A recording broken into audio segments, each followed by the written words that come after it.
Welcome to PseudoPod, the weekly horror podcast. We will show you fear in a handful of syllables. Go forward at your own risk.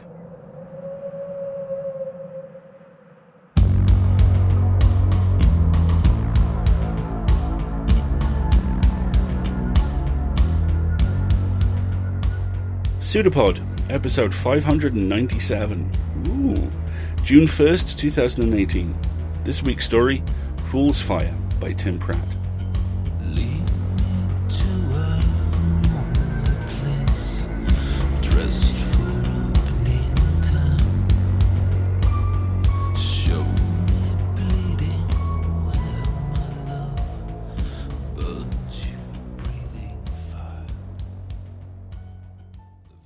Hey everyone, welcome to PseudoPod, the weekly horror podcast. I'm Alistair, your host, and this week's story comes to us from Tim Pratt. Tim publishes a new short story every month for his Patreon supporters. We'll put the link in the show notes, and Fool's Fire was first published there in October 2015, then reprinted at Nightmare in November 2016. We'll again put the link for you to read along in the show notes. Tim Pratt is the author of over 20 novels, including The Deep Woods and Heirs of Grace, and many short stories. His work has appeared in the Best American Short Stories, the year's Best Fantasy, the Mammoth Book of Best New Horror, and other nice places. He's appeared here more than any other author. He's a Hugo Award winner and has been a finalist for World Fantasy, Sturgeon, Stoker, Mythopoeic, and Nebula Awards, among others. He lives in Berkeley, California, and works as a senior editor at Locus, a trade magazine devoted to science fiction and fantasy publishing. He tweets, as he describes it, a lot at Tim Pratt. As an aside, Tim's most recent novel, The Wrong Stars, is, hands down, my favourite science fiction novel of the last 6 to 8 months. It is extraordinarily good, and solves the equation that Firefly posits in a way which is much more streamlined and surprising, and does a couple of things which you will never see coming. I really enjoyed it. Your reader for this week is Eric Luke. Eric is the screenwriter of the Joe Dante film Explorers, which is currently in development as a remake, the comic books Ghost and Wonder Woman, and wrote and directed the Not Quite Human films for Disney TV. His current project, Interference, is a meta-horror audiobook about a killer audiobook. It's a bestseller on audible.com, and it is so much fun. I really enjoyed listening to it. His website for creative projects is quillhammer.com. So, get ready, because we have a story for you, and we promise you, it's true.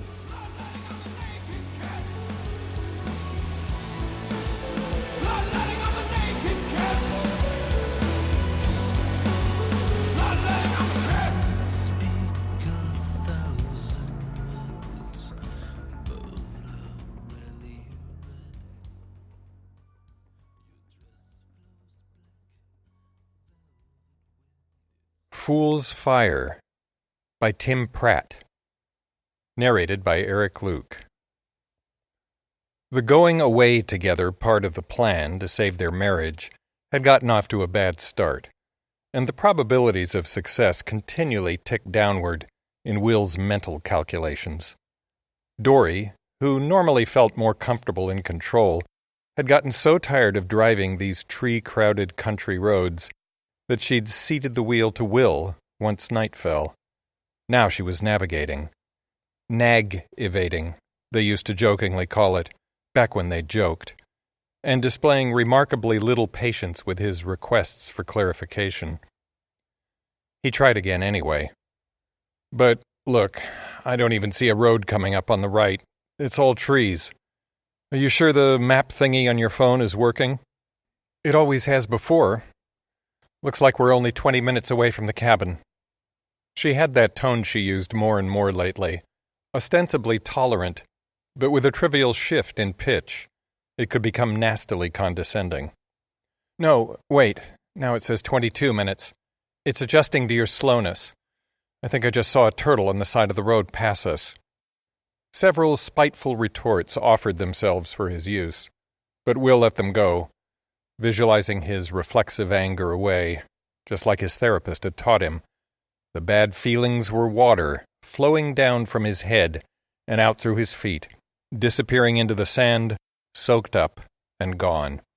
Dori had every right to snap at him after what he'd done, The fact that she'd agreed to go on this long weekend to try and remember what they'd once liked about each other was already a concession worthy of beatification, if not sainthood. Being snippy on a long and confusing drive was totally understandable. Placate. Don't escalate, he thought. Sorry, hun. It's dark and I don't want to drive into a tree or something. I'd rather annoy you by going slowly than annoy you by crashing into a pond. She made a non-committal sound, but then said, You heard about that woman who drove into Macon Lake last week because her GPS told her to turn there? Broad daylight. She just went into the water, like she thought there was an invisible bridge. That's why I don't trust this whole self-driving car idea. All these computer things work fine most of the time, but when they don't... Will, who taught statistics for a living, wanted to point out that humans were far more error-prone than computers, but Dori was taking a conciliatory tone, and since kindness from her was a statistical anomaly lately, he decided to let it go. Wait, is that the turn? He'd glimpsed the shadow of an opening among the trees. Right where the map said it would be. She tapped the screen of her phone. Will thought she sounded pretty smug for someone who'd just been decrying the unreliability of such devices. He obediently turned the wheel, though, bumping along uneven asphalt that rapidly became uneven gravel. He almost said, See, it's good we rented the SUV instead of that convertible you wanted. But it was never a good idea to pick scabs, especially triumphantly. Their headlights did little to dispel the crowding dark. They were so far out there was no light pollution from nearby towns, and the cloudy skies denied them even starshine. They'd aimed to arrive at the cabin before sundown, but they'd run into traffic, road construction, detours, and even a fallen tree, forcing the app on Dori's phone to recalculate directions to the cabin every half hour or so, adding to their estimated time with every alteration. Dori fiddled with the radio, in blatant contravention of their long-standing rule that the driver controlled the music, but this was a day for picking battles. Usually, even in the country, there were ranting preacher or bluegrass stations, but she didn't pick up anything but static. This really is a rural hideaway, he said. It's amazing our phones even still work out here.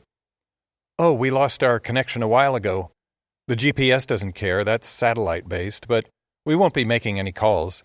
Try not to get lost again, though.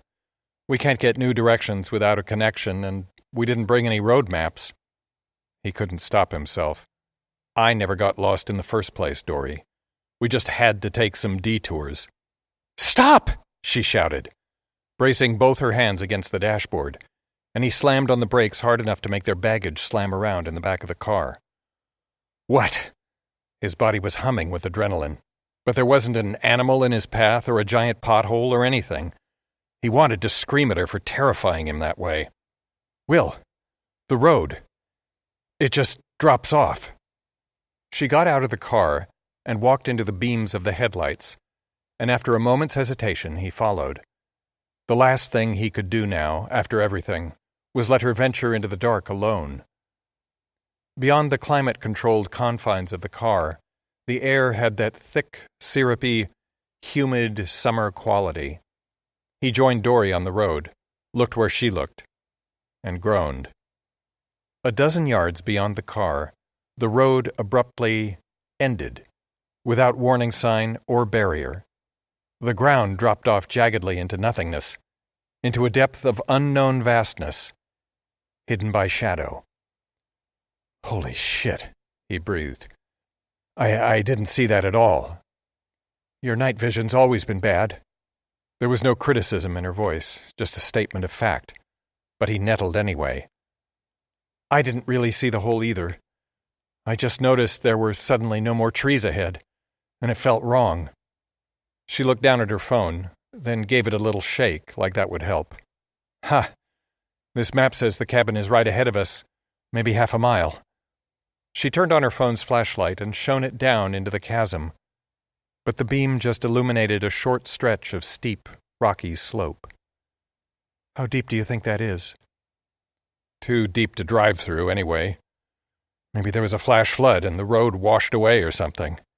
We did get a lot of rain last week. He shook his head. We should turn around. Ha! Drive in reverse, you mean? This is barely a one-lane road, and the trees grow so close on both sides you won't be able to make a three-point turn. He shrugged. If that's what it takes. We'll drive until the phones work again, then find a hotel or something until we sort this out. She sighed. Near-death experiences are supposed to bring people closer together, right? I don't know that we were all that near death. The headlights winked out, plunging them into a darkness so complete they might as well have black bags pulled over their heads. Dori turned her flashlight back on and started toward the car. Great. What now? Maybe there's some kind of timed shut-off on the lights to keep the battery from dying. She turned her face toward him, and though he couldn't see her expression, he could imagine it. Narrow-eyed contempt. The experts on marital problems said that when the predominant emotional response to a partner was contempt, things were very bad indeed. Stranded in the woods, in the dark, with no phones, and we don't even have camping gear. I guess a sufficiently disastrous trip could make our marriage seem better by comparison. Maybe that's the idea? All we need is a couple of black bears trying to eat us. Dori, don't be so dramatic. Let me see if I can get the car started. Worst case, we sleep in the SUV. The back seat is at least as comfortable as our couch, and I've spent enough nights on that lately. We'll survive. We can hike out in the morning, get back to the road, get a cell signal. He started back toward the dark hulk of their vehicle. The clouds moved, and the nearly full moon came out, its silvery light uncannily bright in the darkness. See, there's even moonlight. It's practically romantic, Will said. It's an adventure. You can tell your girlfriends about it. Will. Her voice was distant, a croak. Will, come look at this. He turned around, and she was still standing near the drop-off, looking down. He had the sudden, insane thought, what if I pushed her? A greasy upwelling of guilt at the idea filled him, even though he knew it wasn't a serious thought, just a flash of madness, what Poe called the imp of the perverse. He walked toward her, slowly, trying to pretend that wasn't fear he'd heard in her voice, imagining a pit full of corpses, or bones, or monsters, or rats. He stood beside her and looked down. The moon wasn't bright enough to illuminate the full depths of the chasm below. But there was broken glass down there, and bare metal, gleaming and glinting. 50 feet down, he saw the broken remains of station wagons, sedans, vans, and SUVs, at least a dozen wrecked vehicles, and possibly more. It's got to be some kind of junkyard, he said. Will, look at them. They're all facing the same way. Some of them landed on top of each other. These cars all drove into this hole just like we nearly did. That's ridiculous. Someone would have put up caution tape or a guardrail if this kind of accident happened that often. Jesus, Will, start thinking straight. This wasn't an accident. This is a trap. He stared at her, noting her narrowed eyes, her set jaw. He knew Dori had developed a grim view of human nature, understandable after everything that had happened, but it was hard to believe she was serious about this. What? Like, the people who rented us the cabin like to cause car wrecks? You'd think one of the reviews would have mentioned that. You can stand here calculating the likelihood of human evil if you want. I'm getting out of here. She turned, and then screamed, and Will whirled. A figure had emerged from the trees near the car, holding up his hands as if to show he meant no harm. Listen, you're in danger. You'll be dead in a minute. You have to get rid of your phones and follow me. The man's voice was nervous, his cadence strange and too fast. Dori shone her light in his face, and the man winced, turning his head away. He was young, with a scraggly, half-grown beard, wearing ragged jeans and a dirty shirt. Lady, for real, toss the phone. They can track you. Will, let's go. Dori's voice was calm. She was always calm in a crisis. That was one of the many ways the two of them were different. "Yes, good," the man said. "Follow me. I know a safe place. But we have to hurry. They'll be here soon. It's good you didn't crash, but that only bought you a few minutes." Dori lied, her voice level. "I have a gun, and if you don't get away from us, I will shoot you." The man took a step back.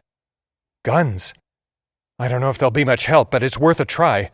But you have to—" "Oh, no." He pointed, and Will turned his head to look, realizing as he did so that it might be a trick to distract them. Dori certainly didn't take her eyes off the stranger. Will did see something, though.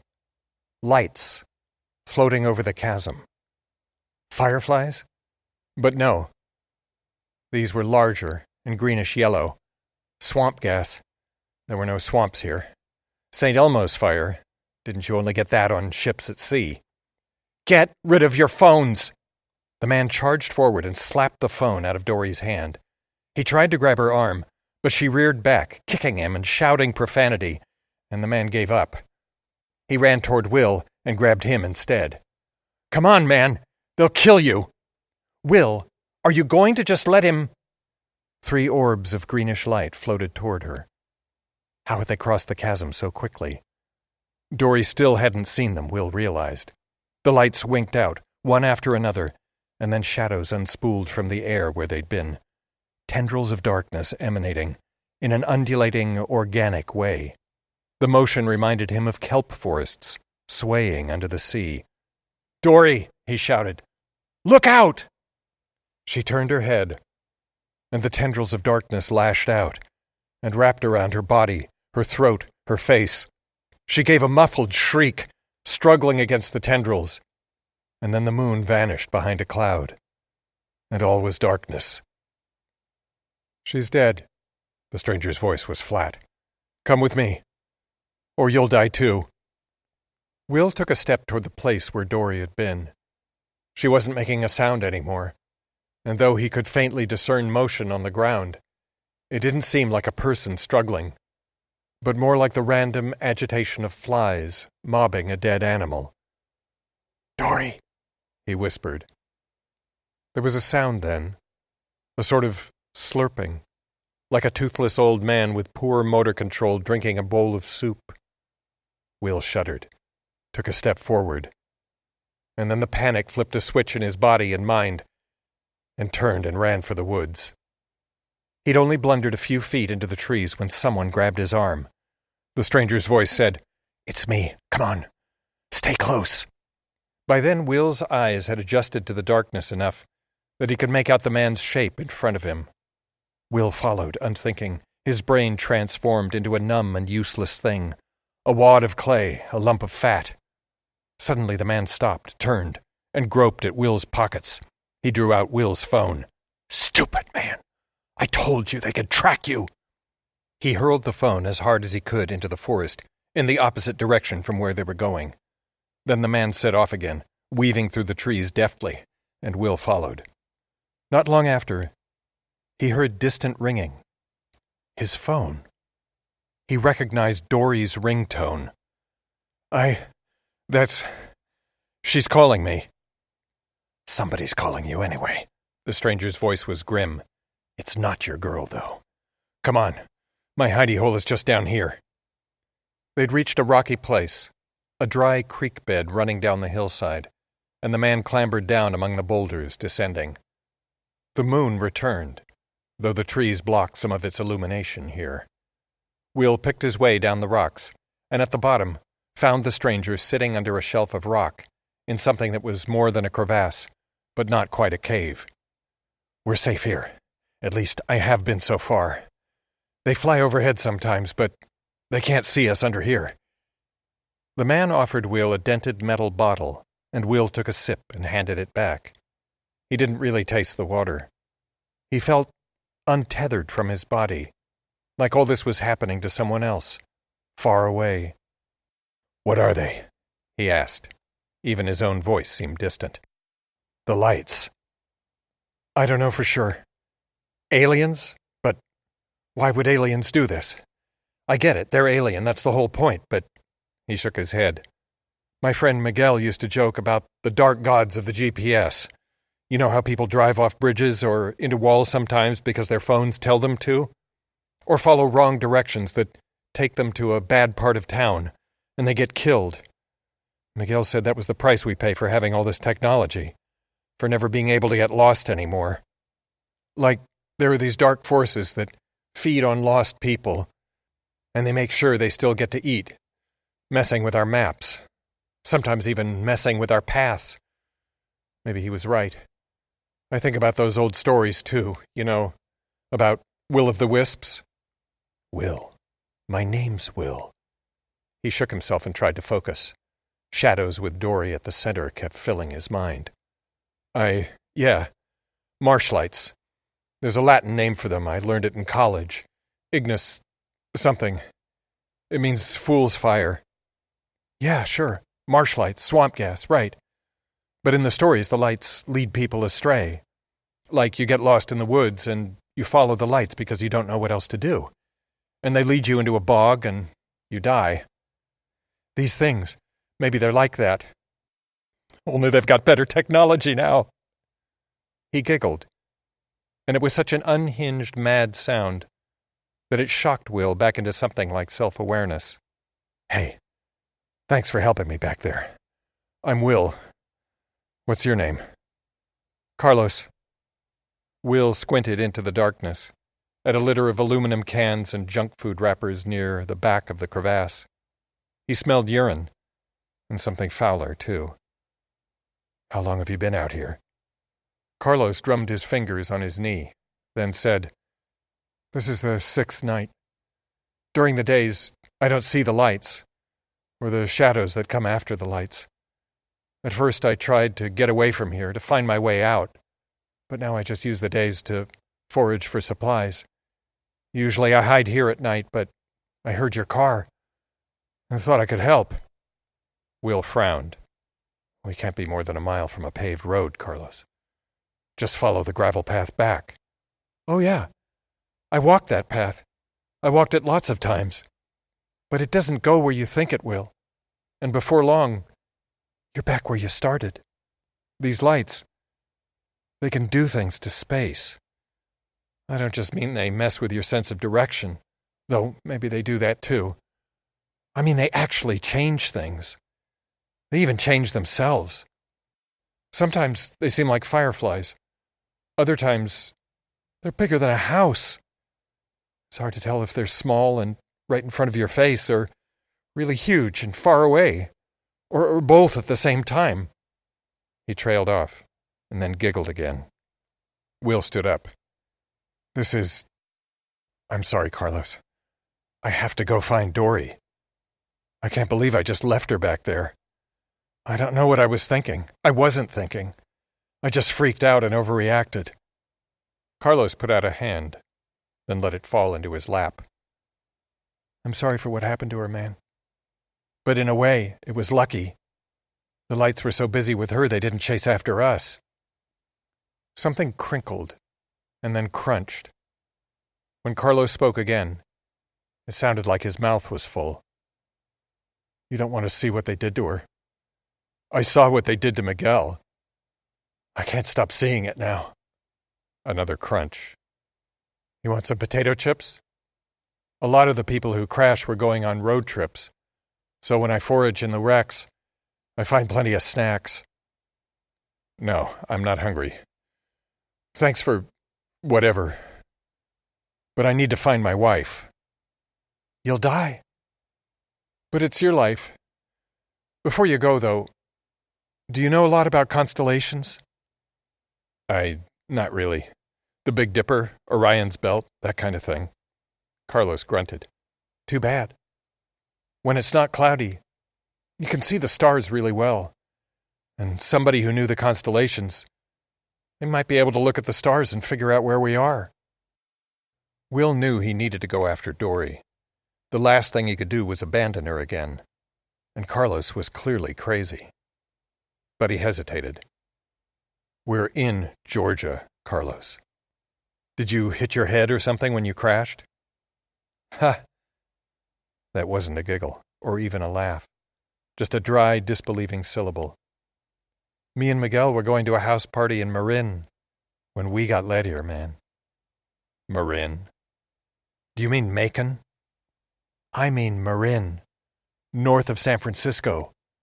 About 3,000 miles from where you were headed, huh? I told you, the lights, they can do things to space. I looked at some of the license plates in the pit. There are cars from Alaska, South Carolina, Idaho. Some weird ones with just numbers that I think must be from Europe or something. It's cars all the way down in there, too. I don't know how deep the pit was to start with, but it's getting full. That's why me and Miguel didn't die. We landed on top of a pile of other cars. We didn't fall too far down, so we climbed out of the wreck and got away. There are a couple of places where the sides aren't too steep, so you can get in and out of the pit. He was silent for a moment. We're going to die out here. I think about finding a sharp piece of metal and cutting my own throat, you know? Could be better that way. Will-o'-the-wisps, dark gods of the GPS, aliens, whatever they are. They like to play with their food. Silence, then, except for crunching. Will made his way back up the boulders. Carlos wasn't rational. He'd been in a car accident, maybe seen his friend die or hit his head, or both, and it had messed up his mind, made him get lost in the woods. Something strange was happening here, though. Will could admit that. Wasn't there a horror movie about cannibal hillbillies who put up fake road signs to trick and trap tourists? Maybe it was even something as terrible as that. But it wasn't dark gods of the GPS. He hiked back through the woods, worried about his sense of direction. But the way was easier now, with the moonlight. He'd had some hope of recovering his phone. But even with the moon, the woods were too dark, and that little oblong of metal and glass and plastic that contained his whole life was far too small. After a while, he hit the gravel road and turned left. He considered calling Dori's name, but he was reluctant to call attention to himself, just in case. Will considered himself a rational man. His life's work was teaching students how to calculate risk and probabilities, and how to understand the way numbers could be used to trick, mislead, and deceive them. His approach to life involved the careful assessment of risks and rewards. He'd even done a cost-benefit analysis when deciding whether or not to ask Dori to marry him 8 years ago. The results had overwhelmingly favored marriage, which was enough to shake his faith a bit in the ability to quantify the qualitative. Given time to ponder and weigh his options, Will had great faith in his own judgment. But in times of confusion, chaos, and the sudden eruption of the unexpected, he had a tendency to bolt in exactly the wrong direction, instincts overwhelming intellect. That's what he'd done tonight, and what he'd done a few months ago, too, for different reasons. God, he'd left her again. Dori was going to kill him. A small voice in the back of his head reminded him of the tendrils of shadow, and that horrible slurping sound, and suggested Dori wouldn't be in a position to kill him, or even tell him off. But he shoved those notions away. He'd been confused, disoriented, filled with fight-or-flight chemicals. His own perceptions couldn't be trusted. The moonlight shone on the dark bulk of the SUV, right where they'd left it. He ran toward the car, and as he approached, the passenger door opened, and someone stepped out, shining a light in his direction. Dori's voice said, "Will, is that you? Where the hell did you go?" He rushed toward her, wrapping her up in his arms, burying his face in her hair. Dori, you're okay." She suffered his hug for a moment, then pulled away. "Of course I'm okay. Why did you run off? Were you chasing that guy? Did he chase you? I tried to call you. I even thought I heard your phone ringing in the woods. But you never picked up. I was so worried." Will couldn't stop touching her, stroking her hair, putting his hand on her shoulder. "I saw you fall, and I thought—" She cocked her head. Sure I fell. That guy knocked my phone out of my hand and grabbed me, and I tripped trying to get away from him. When I got up, you were both gone. I was worried he'd hurt you." Will produced a brittle laugh. "I'm so stupid, Dori. That guy, Carlos, he said someone was trying to kill us. I thought he was trying to kill us. No, he wanted to help us. He was in a car wreck, like we almost were. I think his friend died. He might have hit his head or something. He seemed really confused. He's been lost out here for a while, I think." "So, you weren't chasing him away? You went with him? On purpose? You thought someone was attacking us, and you just left me?" Her voice was cold as interstellar voids. She stepped away from his touch. "I'm so sorry. I panicked, Dori. I didn't understand what was happening. Carlos said you were dead. It was too late. That we had to run or we'd die too." "I see." She turned her back on him stiffly and walked to the rear of the SUV. He trailed after her, making pleading noises. But she just ignored him, opened the back of the car, and drew out a tire iron. Will took a step back, thinking she meant to hit him. But of course she didn't do anything like that. Maybe the thought crossed her mind, just like he'd thought of shoving her into the abyss. But she would never hurt him. Dori wouldn't even kill spiders. She made Will do it. "What's that for?" he said. "Did we get a flat?" "If this Carlos guy is hurt, we should help him and give him a ride to a hospital. But in case he does anything crazy, I want to have a weapon." "That's really practical. But the car doesn't work." "The car is fine, Will. I don't know why the headlights went out, but I started it up a while ago and it works fine. I would have driven away, but I wanted to see if you'd come back before I went looking for help." She thumped him on the arm with the tire iron, very gently. "I thought that guy murdered you or something, you jerk. Don't make me worry like that. I know we've been through some rocky times lately, but you're my husband. I love you, Dori. I'm so sorry. I'll never leave you again." She was silent for a moment, and he thought she'd say, "Yeah, I've heard that before," because she had, hadn't she? But instead she said, "You'd better not. Do you know where Carlos is?" "I can find him again. It's not far." Dori gestured with the tire iron. "You take point." The trip was easier with Dori shining her flashlight around and revealing obstacles in the underbrush. Before long they reached the creek bed of boulders, and she switched off the light. "Don't want to startle him," she said, tucking her phone away. Will made his way down the rocks, Dori following. "Remember when we went to the mountains of North Carolina for that anniversary trip? To see the leaves change? And we went rock hopping?" She laughed. "You saw something on the rock beside me and yelled, 'Snake!' and startled me so bad I nearly fell in the creek." He chuckled. "And then the snake turned out to be a stick. Sorry about that again. Hey, at least you were worried about me." They continued the rest of the way in silence. When they reached the bottom, Carlos emerged from the crack under the rock. "What? You're alive? How did you get away from them?" "I didn't get away from anything," Dori said. "We're here to help you. Carlos, right? Let us give you a ride out of here." "I don't understand." Carlos shook his head, less like he was disagreeing with her, and more like an animal troubled by a swarm of insects. "How are you still alive?" "The same way you are, I guess. Good luck? Or the grace of God?" Dori tilted her head. "Hey, Carlos, while you and my husband were cowering in a hole in the ground, did he tell you why we took this trip in the first place?" Will slumped his shoulders. "Dori, come on.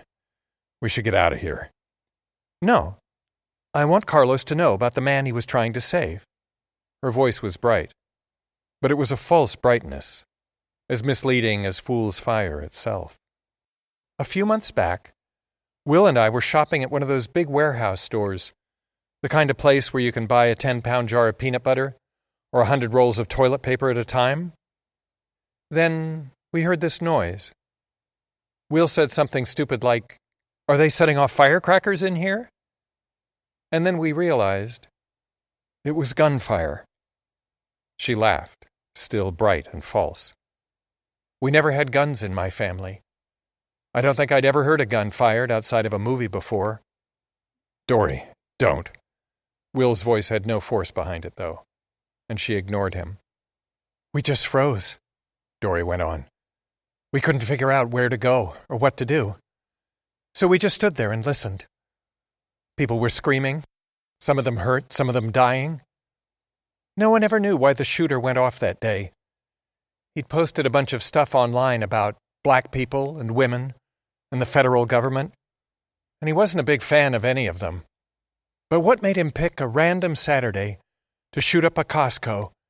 She shrugged.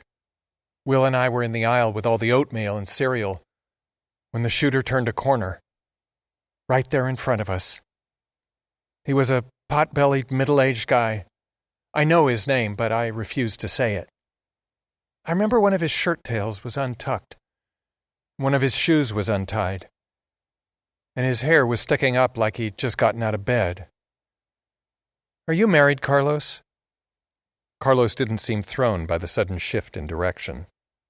No, ma'am. I wonder if you'd be a good husband. What you would do if something like that happened, and you and your wife were in danger. Remember what you did, Will? He didn't answer. She prodded him in the chest with a hard, cold tip. What? You can't say it? Will ran away, Carlos. You know how those warehouse stores are. They have those huge metal shelves, and sometimes there's overstock stored underneath the bottom shelf, but sometimes it's just empty space. Will saw the man with a gun, and he just dove. He scurried underneath the shelf, hid himself away, like a mouse in a hole.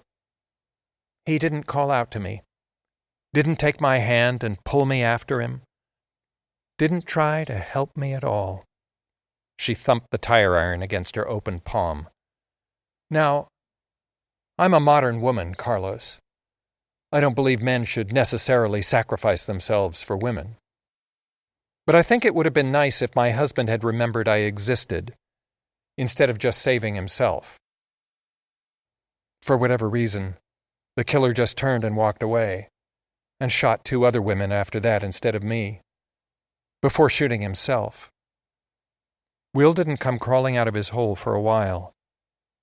He was embarrassed, you see, because he'd wet... Stop! Will shouted. I've said I'm sorry 1,000 times, Dori. I just panicked. I wasn't thinking at all. Pure animal instinct took over. You know our therapist says... Our therapist said we should take a trip together to renew our bonds of love and trust, Will. How well is that working out?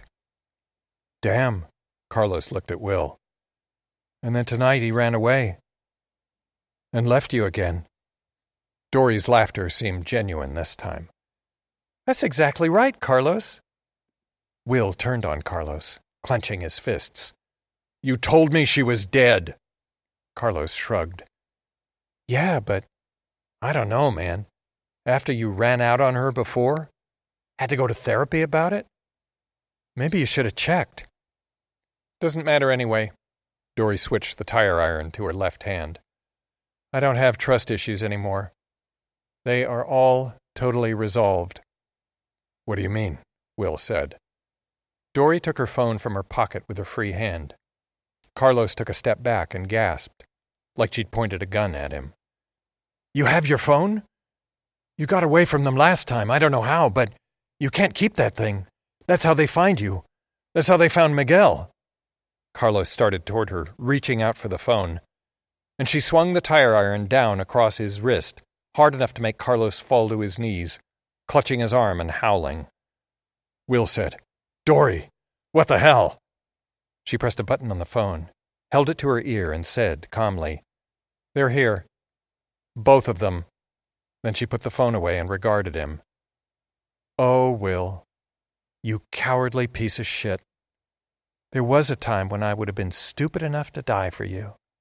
Do you know that?" "What did you do, Dori?" Will stepped toward her, but she raised the tire iron, expression calm and untroubled. "Dead," Carlos sobbed from the ground. "We're dead, man." He got to his feet and started trying to clamber up the boulders, but with just one good arm he couldn't make much progress. "They were going to kill me." Dori's voice was far away and dreamy. "But then one of them had a better idea. It whispered in my ear.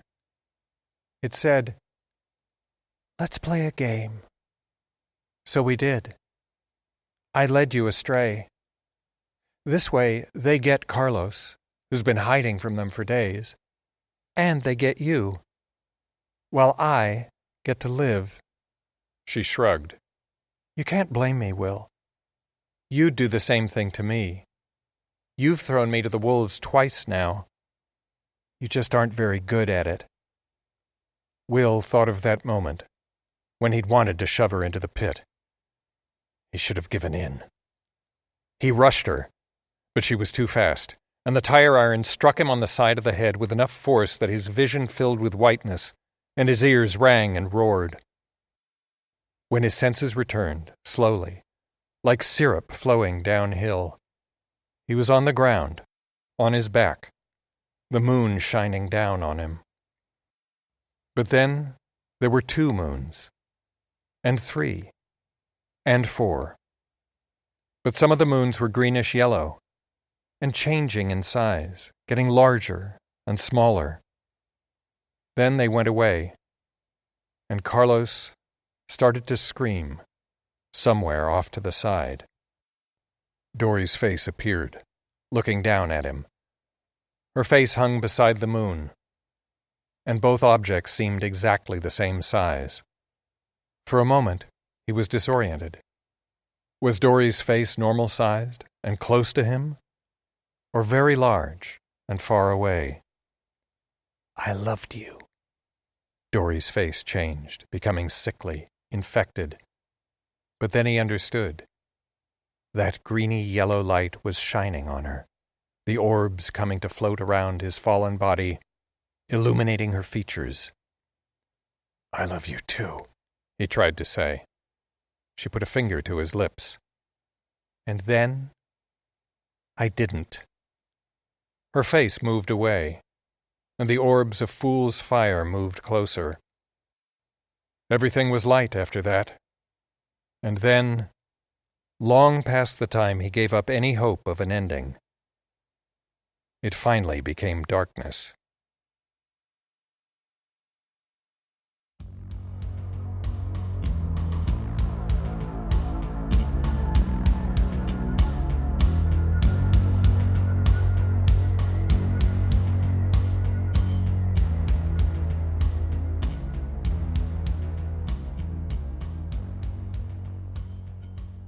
So here's what Tim had to say. This story was inspired by me thinking about how I used to get lost all the time because I have terrible spatial awareness, and now I never get lost because my phone tells me where to go. But there have always been spirits that preyed on lost travellers, and surely they'd make accommodations to the modern age. I think about terminus spaces a lot. Swimming out past the breakers, seeing what's out there. I love departure lounges at airports.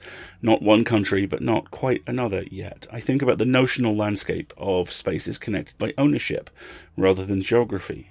About the filling station I spent 20 minutes at in 2012 in the middle of the night, getting bad coffee and good donuts. A single splash of halogen light against a black backdrop. The something that matched my walk to the toilet block in Yosemite. The bear that snuffled around outside the tent cabin in the early hours of the morning, happily licking up a little spilt milk. 2 worlds, separated by one piece of canvas. Then there's the place the phone call comes from in Mark Laidlaw's Cell Call, episode 319 of this show. Then there's the overlapping but never quite touching dimensions of Silent Hill. There's the space before the next space, the deep breath before the plunge, the wasteland out beyond the semicolon. Something moving just out past the campfire, or in the mist. The space where a marriage falls after trust and love are seared away. the place where we are either at our most honest, our most raw, or both. There is a lot of horror out there, of 1,000 different varieties, and Tim shows us a lot of them here.